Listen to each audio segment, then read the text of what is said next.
যিটো ন্যায় পাব লাগিছিলে পাপা এতিয়ালৈকে সেইটো ন্যায়টো পোৱা নাই বৰ্তমান আজিতো পাপাক পুৰা পলিটিকেলছত সোমাই মানুহে যে ঘূৰাই ঘূৰাই ইউজ কৰি আছে পাপাক এইটো হ'ব নালাগিছিলে পলিটিকেলছত সোমাই যোৱাৰ বাবে এতিয়ালৈকে পাপাই ন্যায় পোৱা নাই পষ্টপন কৰি থৈছে ডেটৰ পৰা ডেট দি আছে ভোট দিয়াৰ আগে ভোটৰ ইলেকশ্যন অহাৰ আগে পাপাক ন্যায় দি দিব পাৰিলে অতি সুখী পাম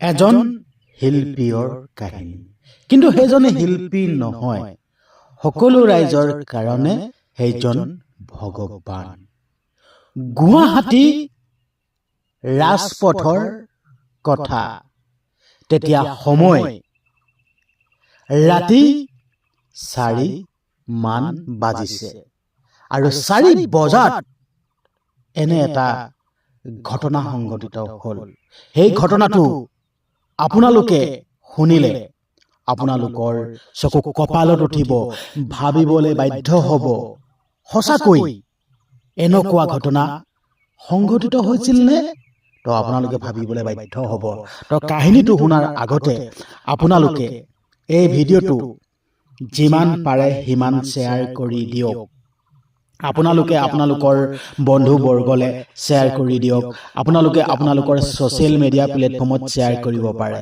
আপোনালোকে সকলোতে শ্বেয়াৰ কৰি দিয়ক মই এতিয়াই সেই বিশেষ ভয় লগা সেই বিশেষ কাহিনীটো ক'ব বিচাৰিছো তেতিয়া সময় 4 বাজিছিল গুৱাহাটী ৰাজপথত আৰু আপোনালোকক মই কৈছিলো যেন এজন শিল্পীৰ কথা আৰু সেইজন হ'ল সকলোৰে ভগৱান তেওঁৱে হ'ল জুবিন গাৰ্গ হাৰ্ট অফ জুবিন গাৰ্গ ভগৱান জুবিন গাৰ্গে তেতিয়া শ্ব' কৰি নিজৰ গৃহলৈ আহি আছিল আৰু তেনে সময়তে নিৰ্জন আন্ধাৰ কোনো নাই ৰাজপথত তো সেই সময়তে এগৰাকী ছোৱালীক লগ পালে আৰু সেই ছোৱালীজনীয়ে হ'ল কাজলী চাংমা তো কাজলী চাংমাক লগ পায় আৰু তেতিয়া সেই মুহূৰ্ততে জুবিন গাৰ্গৰ গাড়ী ৰখাই দিলে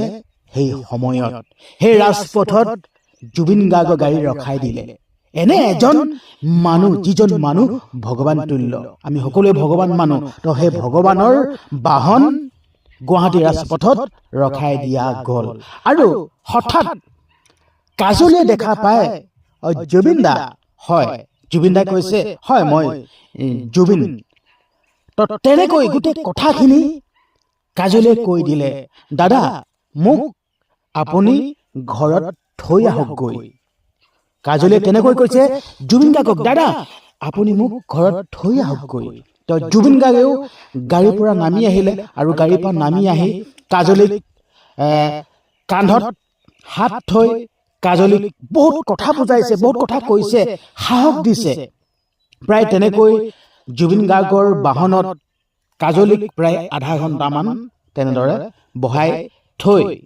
সাহস দিলে কথাখিনি ক'লে মানে শক্তি দিছে সাহস দিছে যেহেতু আমি জুবিন গাৰ্গক ভগৱান মানুহ ন ভগৱানে তো এই কাজলীক দুৰ্ভগীয়া কাজলীক সাহস দিছে তো কাজলীয়ে সেই সময়ত ৰাতি 4 বজাত ওলাই আহিছিল এঘৰ মানুহৰ পৰা এঘৰ মানুহৰ ঘৰৰ পৰা ওলাই আহিছিল সেই মানুহ ঘৰত 9 মাহ দিন কাজলীক আবদ্ধ কৰি ৰাখিছিল 9 মাহ দিন কাজলীক 9 মাহ দিন আবদ্ধ কৰি ৰাখিছিল সেই মানুহ ঘৰত বন কৰা ছোৱালী হিচাপে বহুত অত্যাচাৰ কৰে মাৰপিট কৰে সকলোবিলাক কৰে তো কাজলীক আবদ্ধ কৰি ৰাখি থৈছিল সেই সময়তে কাজলীক আবদ্ধ কৰি থৈ দিয়া সেই গৃহস্থ ঘৰৰ মানুহ পালেহি বহুত জোৰ জবৰদস্তি কৰিছে কাজলীক সেই গৃহস্থ ঘৰলৈ সেই মানুহ ঘৰলৈ কাজলীক পুনৰ লৈ যাব লৈছে জোৰ জবৰদস্তি কৰিছে সেই সময়তে জুবিন গাৰ্গে মাত লগালে ঐ তই ছোৱালীক হাত নলগাবি আৰু জোৰ জবৰদস্তি নকৰিবি নহলে কথা বেয়া হ'ব তো তেনেকৈ জুবিন গাৰ্গে ক'লে। তো তেতিয়া সেনেকৈ কোৱা কাৰণে আৰক্ষী প্ৰশাসনো পালেহি আৰু আৰক্ষী প্ৰশাসনে পাই কাজলীক উদ্ধাৰ কৰি লৈ গ'ল। আৰু তেতিয়া কাজলীক লৈ গৈ তো বাল্য বিদ্যালয়ত নামভৰ্তি কৰাই দিলে আৰু তাতে শিক্ষা গ্ৰহণ কৰিলে। আৰু তেতিয়া জুবিন গাৰ্গে কাজলীক জীৱন দান দিলে।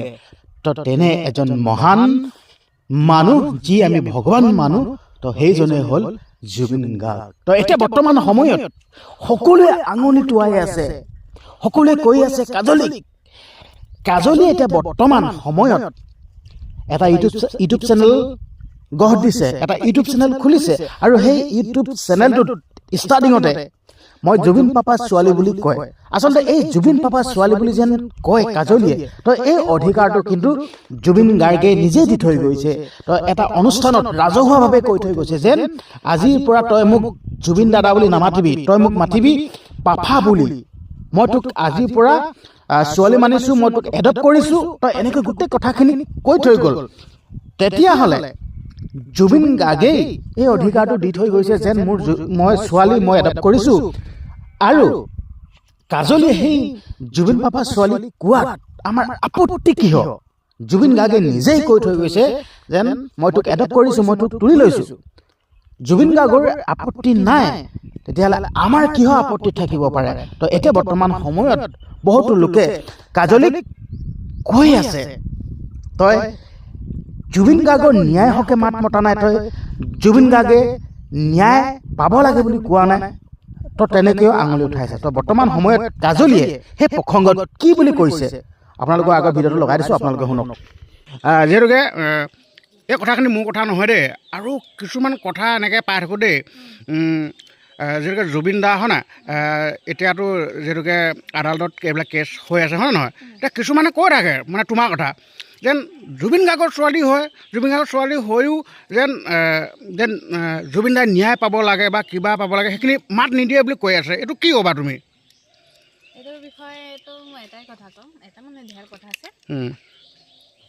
জুবিন পাপাৰ হয় মই আগৰ পৰাই মাত মাতিছোঁ। নিউজবিলাক আহিছে তাতো মাতিছে, কিন্তু কথাটো হৈছে কাটি দিছে। আচ্ছা, চব কথাটো নিদিয়ে, এইটো ছ'চিয়েল মিডিয়া চলাই ইহঁতে গম পাব। আৰু মই চব যাৰে কিবা দেখোঁ চবতে মই জাষ্টিচ লিখি আহিছোঁ, লিখি থকাৰ মাতো কিন্তু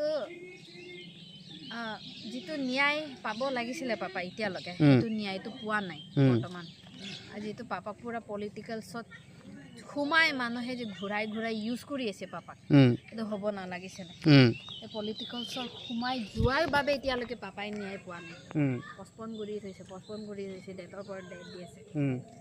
সেইটো সেনেকুৱা হ'ব নালাগিছিল। কাৰণ আমি নিচিনা আম মানুহ, একেবাৰে সাধাৰণ মানুহ, আমি কিবা এটা হ'লে ন্যায় পাম বুলি কানুনৰ ওচৰত যাওঁ, ন্যায় পাম বুলি। তো এই জুবিন পাপা অসমৰ আমুঠু, হিয়াৰ আমুঠু, চবৰে হাৰ্টব্ৰিট হয়, আৰু লগতে আইকন লেজেণ্ড ছিংগাৰ হয়। গোটেই বিশ্বৰে বুলি ক'ম, কাৰণ গোটেই বিশ্বই পাপাক ভাল পায়, চিনি পায়।